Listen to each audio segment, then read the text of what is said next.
زبردستی اسلام میں نہیں داخل کیا جا سکتا، لیکن ہاں بھائی اسلام قبول کر لیا، اب حد بھی ہے، شراب پہ کوڑے بھی ہے، زانی کے لیے کوڑے بھی ہیں، ہاں پھر ہے جیسے آپ کو زبردستی فوج میں داخل نہیں کیا جا سکتا، لیکن فوج کے قوانین کی خلاف ورزی کی پھر کورٹ مارشل ہوتا ہے، پھر کورٹ مارشل ہوتا ہے، زبردستی لایا نہیں جاتا، لیکن جب چلے گئے اپنی مرضی سے پھر قوانین کی خلاف ورزی کی کورٹ مارشل ہوگا، پھر سزا ہوگی۔ ہاں اسلام میں زبردستی نہیں، جب اس کی سعادت اوڑھ لی اور اس کو اپنا چہرہ بنا لیا، اب اس کے حقوق کا تحفظ کرنا ذمہ داری ہو۔ اب اسلام کے خوبصورت چہرے کو بدنما کرنے کی اجازت نہیں ہوگی کہ مسلمان بھی ہو اور اسلام سے دور اور بیزار بھی ہو، اب تنبیہ کی جائے گی، اب تنبیہ کی جائے گی۔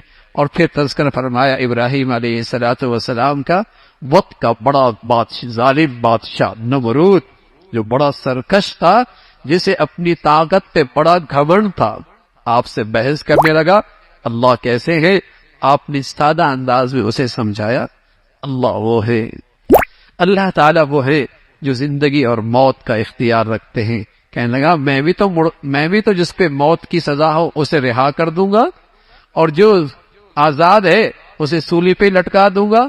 ابراہیم علیہ السلام سمجھ گئے کہ ہے کون ذہن قسم کا آدمی، عقل سے پیدل ہے۔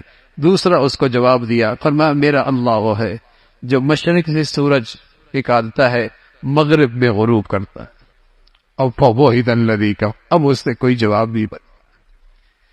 پھر اللہ رب العزت نے حضرت عزیر کا تذکرہ فرمایا، ایک بستی سے گڑے، خیال آیا اللہ میاں یہ بستی بنجر ہو چکی ہے اور اس کے جانب رہنے والے سبھی انتقال کر گئے ہیں، تو مردوں کو زندہ کیسے کرتا ہے؟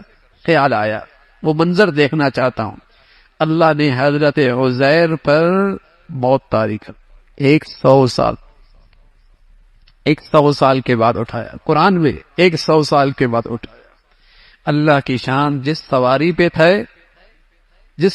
پہ تھے وہ تو ہڈیاں بوسیدہ ہو گئے، اور جو کھانا تھا اللہ نے 100 سال تک اس کھانے کو سلامت رکھا۔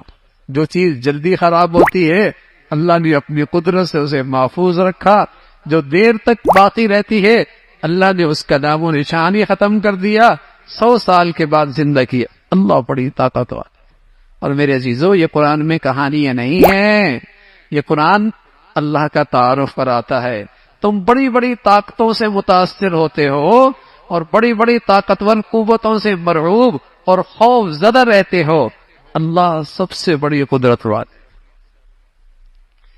اور اللہ تعالیٰ آج بھی اپنی پوری طاقت اور قدرت کے ساتھ، آج بھی اپنی پوری قوت اور طاقت کے ساتھ ہیں۔